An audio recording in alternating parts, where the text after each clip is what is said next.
Hello everyone, and welcome to Wisdom and Wealth, the channel dedicated to helping you navigate life's challenges with wisdom and build a life of genuine prosperity.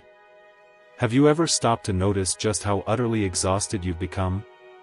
Are you weary of perpetually chasing after things, always trying to fix problems, and constantly forcing situations to unfold against the natural flow of time, against the resistance of other people, and even against the deepest desires of your own heart? Perhaps you're tired of pretending that you're perfectly fine while, in reality, you're quietly falling apart inside. There's a particular type of suffering that doesn't announce itself with dramatic cries. Instead, it silently wears you down, eroding your spirit from the inside out. This insidious form of suffering often stems from our persistent attempts to control aspects of life that were never meant to be controlled in the first place. If this channel adds value to your life, please remember to like and subscribe. As the insightful Alan Watts once said, "The harder you try, the more you struggle." And he was absolutely right. In today's fast-paced, pressure-driven world, we're constantly bombarded with the message to fight harder, push ourselves further, and never give up. But what if the real breakthrough in your life comes when you decide to stop fighting altogether? Think about it. What aspects of your life are you currently pushing so hard that they're actually breaking you down? In the next few minutes, we're going to explore a radically different way to approach life, one that's deeply rooted in Buddhist philosophy and illuminated by the wisdom of Alan Watts. This approach has the potential to change everything for you. And if you only take away one key idea from this video, let it be this: true freedom and fulfillment come from letting go of control and embracing the natural flow of life. So please, stay tuned until the end, because a powerful bonus lesson awaits you that could shift your perspective in profound ways. Let's begin with our first point, the burden of control. You're tired, but not just in a physical sense. It's a much deeper exhaustion, the kind that slowly creeps in when you've been trying too hard for too long. You're constantly striving to hold everything together, forcing life to conform to your meticulously crafted plans, and pushing back against every uncertainty as if it were a personal enemy. If you feel this video brings value to your life, please consider subscribing. But here's a truth that most people don't want to admit to themselves: the harder you try to control every aspect of your life, the heavier life becomes. It's like carrying an overstuffed backpack filled with heavy bricks. Each brick represents a fear, a rigid plan, an unrealistic expectation, or a should. You keep adding more and more bricks, thinking that control equals safety and security. But, in reality, it doesn't.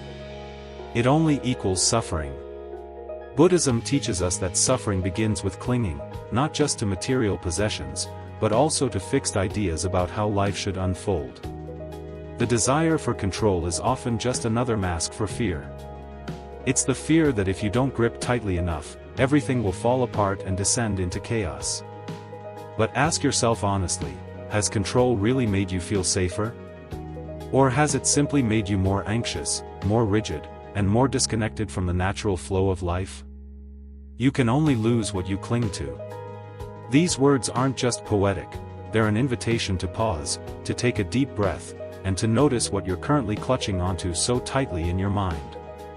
Are you clinging to other people's approval, perfect timing, or flawless plans? What if letting go isn't a sign of failure, but rather the gateway to true freedom? Imagine a river. Life is like that river, constantly flowing and changing. Most of us are trying to swim upstream, desperately attempting to dictate the course of the current and control where it goes. But what if you simply stopped swimming? What if, just for once, you allowed yourself to float effortlessly, trusting the current to guide you rather than resisting it at every turn? This isn't about embracing apathy or giving up on your dreams. It's about cultivating awareness. When you stop forcing life, you don't stop living. In fact, you start participating in life more intentionally, calmly, and mindfully. Here's a simple practice you can try: the next time you feel the impulse to force something, whether it's a conversation, a plan, or even your own emotions, pause for a moment. Replace the question, "How can I control this?" with the question, "Can I trust this moment as it is, without trying to force it into something else?" Let that question become your inner compass. Start small, by loosening your grip on a conversation that doesn't need to be perfectly scripted. Let go of your rigid timeline for achieving a certain goal. Dare to say, "I don't know," and let that be okay. Life doesn't need your constant control to unfold. It simply needs your presence, your awareness, and your acceptance. Think about it this way: where in your life are you currently swimming against the current? What specific outcome are you trying so hard to force that it's costing you your inner peace and joy? I spoke with one woman who spent years obsessing over her career path, meticulously planning every single move.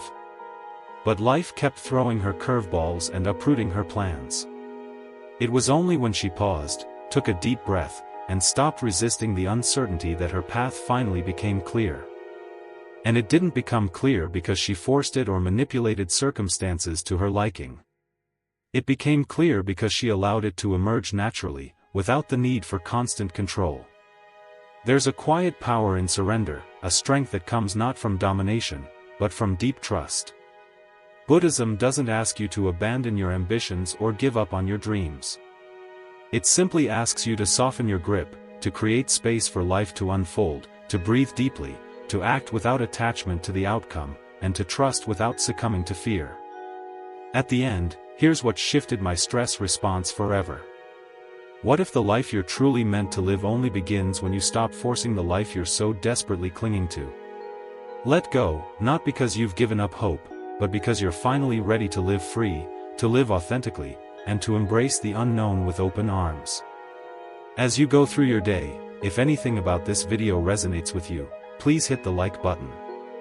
Now, let's move on to our second key point: when you let go, things begin to flow. You've been holding on so tightly for so long, clinging to specific outcomes, rigid identities, and unrealistic expectations that never quite unfold the way you imagined they would. And perhaps you're starting to notice a frustrating pattern: the tighter your grip, the more life seems to resist. It's like trying to hold water in a clenched fist: the harder you squeeze, the more it slips away. That's the paradox of control. We think it gives us security, but it only builds inner tension. We think that relentless effort guarantees results, but sometimes our effort is just resistance wearing a clever mask. In Buddhism, there's a quiet truth that has the power to change everything: non-resistance is freedom. This doesn't mean inaction or passivity. It means a deep and profound acceptance of what is, right here and right now. It's the moment you stop pushing against the current and realize that the peace you've been searching for was never downstream, waiting for you to reach it. It was always right here, in the stillness of the present moment. These words aren't just comforting platitudes, they're revolutionary. Because letting go isn't a loss, it's the creation of space. Space for something new to emerge, space for unexpected possibilities, and space for your true self to shine through. Think about that clenched fist again. It cannot give, and it cannot receive. It can only hold.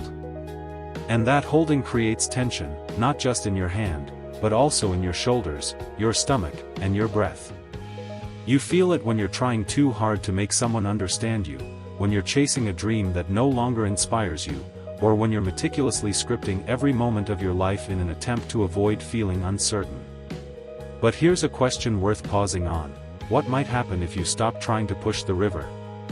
I know one woman who spent years desperately seeking clarity about her life's purpose.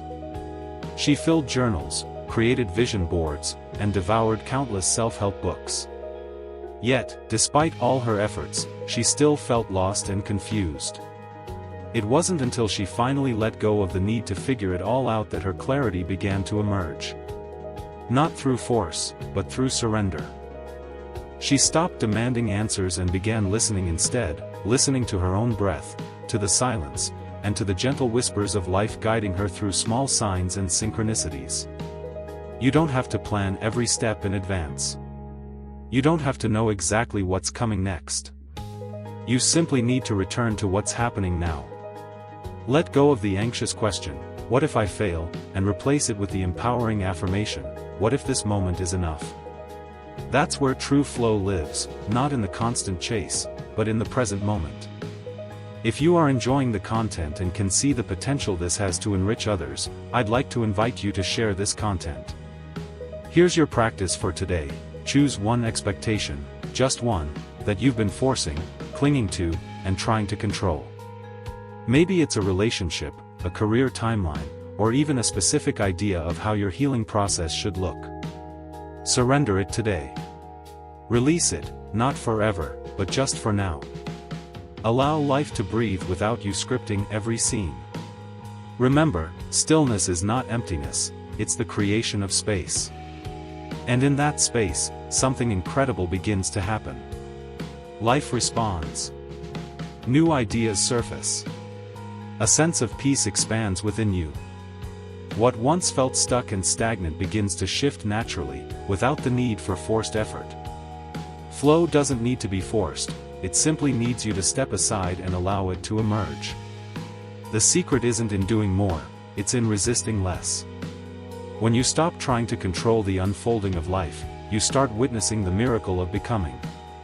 Let go, not because life is out of control, but because it's finally ready to move through you, to guide you, and to lead you to a life of greater joy, fulfillment, and purpose. Remember to save this video so you can come back and use it as a guide.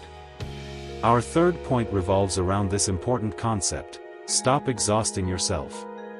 Do you find that you wake up feeling tired, not just from a lack of sleep, but from the heavy weight of running endlessly towards something you can't even clearly define? Another task to complete, another goal to achieve, another demand on your time and energy. You keep moving, always chasing after progress, but deep down, you're not even sure where it's all leading. It feels like running on a treadmill that never stops. You're moving fast, expending a lot of energy, yet ultimately going nowhere. And in those rare moments of stillness, you find yourself wondering, what am I really running from, or what am I desperately running toward? Modern life often praises the hustle culture. You're constantly told that success demands relentless effort and that your worth is directly tied to your productivity. But effort without direction is like pouring water into a broken cup. No matter how much you give, you're always left feeling empty, depleted, and unfulfilled. Buddhism offers a radically different path. It doesn't say, stop trying altogether. It says, start trying mindfully. Because not all effort is created equal. There's frantic, anxious effort that's rooted in fear, and then there's right effort that's born from clarity, calm, and pure intention. Remember, peace comes from within. Do not seek it without. That's not just a spiritual quote, it's a warning. If you're exhausting yourself by chasing peace externally through status, approval, or frantic busyness, you'll never find it. Because peace isn't waiting for you at the finish line.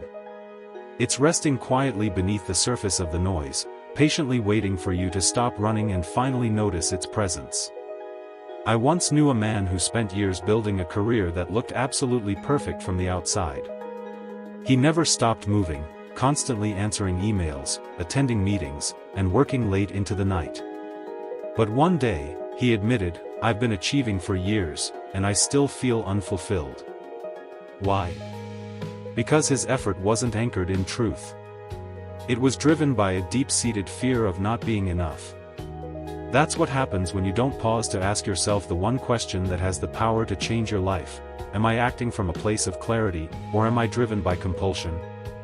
Really ask yourself, are you acting because your heart is clear and your intentions are pure, or are you simply afraid to sit still and face yourself? Stillness scares many of us because it strips away the distractions. It forces us to confront ourselves, our fears, and our insecurities. But here's the secret: in stillness, wisdom returns. Answers that seemed buried beneath layers of anxiety and confusion begin to surface effortlessly. You remember who you were before the noise of the world told you who to be. If these lessons have shifted your perspective, I encourage you to like the video. Here's your practice for today: eliminate just one non-essential task from your schedule. Something that drains your peace but adds no real value to your life. It might be mindless scrolling through social media, saying yes to commitments when you really mean no, or forcing a conversation that doesn't need to happen. Let it go. Create space, not to do more, but to feel more, to reconnect with yourself, and to rediscover your inner peace. You don't have to earn your right to rest. Rest is not a reward, it's a requirement for clarity. And clarity is what transforms mere action into meaningful purpose. Think about it, are you truly achieving your goals, or are you simply exhausting yourself in the process?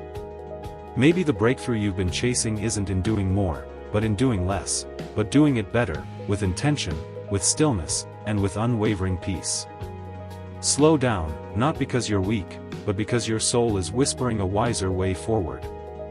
I trust that this video has added value to your life, and that the Wisdom and Wealth channel continues to add value to your life. If this channel continues to add value to your life, please remember to subscribe.